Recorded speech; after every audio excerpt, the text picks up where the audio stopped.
जय हिंद फ्रेंड्स। आज हम आपके सामने बात रखेंगे भारत के पड़ोसी मुल्कों में और उसकी बात कि मणिपुर में अशांति और मिज़ोरम में शरणार्थी संकट, म्यांमार में विद्रोह से बढ़ेगी मुश्किलें। ये भारत के लिए ये सब चीज़ें क्या मायने रखती है, उसके बारे में बात करते हैं। तो हाल के दिनों में म्यांमार की सेना और स्थायी ताकतों से साथ जारी गतिरोध भारत के पूर्वोत्तर सीमा के लिए खास चुनौती बना हुआ है।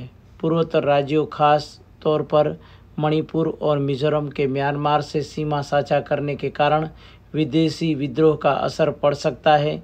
हाल दिनों में म्यांमार की सेना और विद्रोही गुटों के बीच जारी गतिरोध की बातें करें तो थ्री ब्रदरहुड अलायंस ने चीन की सीमा से लगभग पूर्वोत्तर शान राज्य में ऑपरेशन 1027 लॉन्च किया, जिससे भारी अशांति फैली थी। थ्री ब्रदरहुड अलायंस ने Myanmar national democratic alliance army, Arakan army और ताआंग नेशनल लिबरेशन आर्मी शामिल है। इन घटनाओं के कारण मिजोरम में शरणार्थी संकट के साथ साथ मणिपुर की स्थिति पर इसका असर पड़ सकता है। आइए इसके बारे में हम समझते हैं कि ये पूरा मामला क्या है।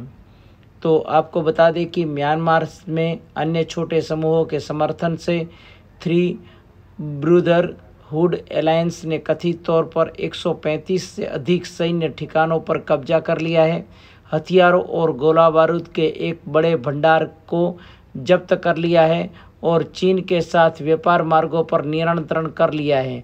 मणिपुर में मौजूदा अशांति को ध्यान में रखें तो म्यांमार की सीमा से उठ रहे विद्रोह आग में घी की तरह काम कर सकते हैं। हाल ही में म्यांमार से मिजोरम में हजारों शरणार्थियों की आमदा के अलावा भारत के उत्तर पूर्व में सीमावर्ती क्षेत्रों में तनाव फैलने को लेकर चिंताएं बढ़ रही है।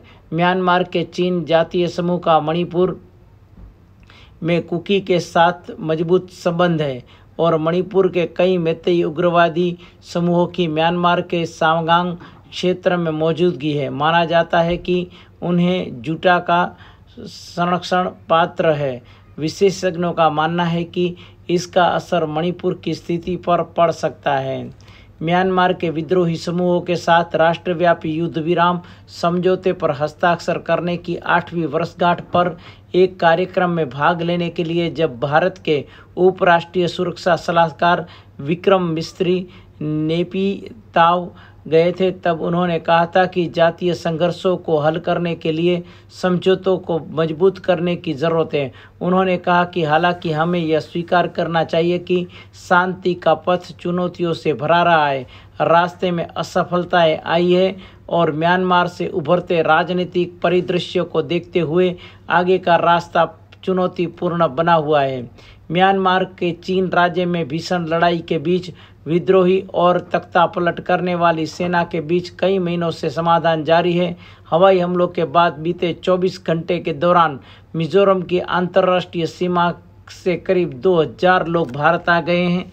इसी बीच एक विद्रोही कमांडर ने कहा है कि म्यांमार के चीन राज्य में जुटा विरोधी लड़ाकों ने पहाड़ी सीमा पर 2 सैन्य चौकियों को अपने कब्जे में ले लिया है।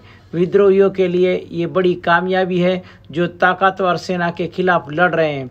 विद्रोही नेता ने कहा कि वे चौकियों पर कब्जा करने के बाद भारत के साथ खुली सीमा के हिस्से पर नियंत्रण हासिल करने की कोशिश कर रहे हैं। इस सप्ताह पश्चिमी राज्यों रखाइन और चीन में 2 नए मोर्चों पर भी लड़ाई छिड़ गई, जिसमें हजारों लोग मिजोरम की ओर भाग गए। सुई खार ने कहा कि लगभग 80 विद्रोहियों ने सोमवार सुबह लगभग 4 बजे चीन में रिखद्वार और ख्वामी सैन्य शिविरों पर हमला किया। कई घंटों की लड़ाई के बाद अंततः दोनों चौकियों पर नियंत्रण कर लिया। पुलिस अधिकारी लालमसा सामा हनामटे ने कहा कि विद्रोही हमलों के बाद म्यांमार के 43 सैनिक भारतीय सीमा में आ गए और उन्हें मिजोरम में सुरक्षा बलों ने पकड़ लिया। एक सुरक्षा अधिकारी ने नाम न छापने की शर्त पर कहा है कि उनमें से लगभग 39 सैनिकों को भारतीय बलों द्वारा पड़ोसी मणिपुर के एक सीमा पार बिंदु पर ले जाया गया और म्यांमार के अधिकारियों को सौंप दिया गया। गृह मंत्रालय ने कई बयान जारी नहीं किया। सुई खार और चीन मानवाधिकार संगठन ने कहा है कि उनका मानना है कि इनमें से कुछ सैनिक नागरिकों के खिलाफ अत्याचार में शामिल हो सकते हैं। उन्होंने विस्तार से नहीं बताया। सुई खार ने कहा कि चीन विद्रोही अब भारत म्यांमार सीमा पर अपना नियंत्रण मजबूत करने की कोशिश करेंगे, जहां म्यांमार सेना के 2 और शिविर होंगे। तो इस तरह से जो ये मणिपुर और म्यांमार और इसकी घटनाएं मैंने आपके साथ साझा की, ये बहुत ही खतरा है, क्योंकि अगर शरणार्थी इस तरह से अगर आने लगे इधर तो ये हमारे लिए बहुत ही दिक्कत की बात हो जाएगी।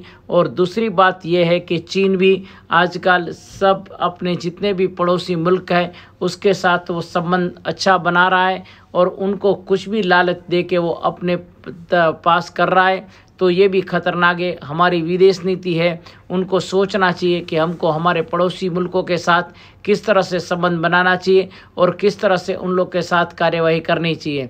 जैसे कि मालदीव की बात करें तो उधर भी अभी जो सरकार आई है उसने भी भारत के साथ रहने के लिए मना कर दिया है और भारत के जितने भी 75 कमांडर हैं उन लोग को भी वापस भेजने के लिए बात की है, क्योंकि भारत बहुत ही मदद करता है सब पड़ोसी मुल्कों को, लेकिन वो लोग अपने लिए अलग सोचते हैं।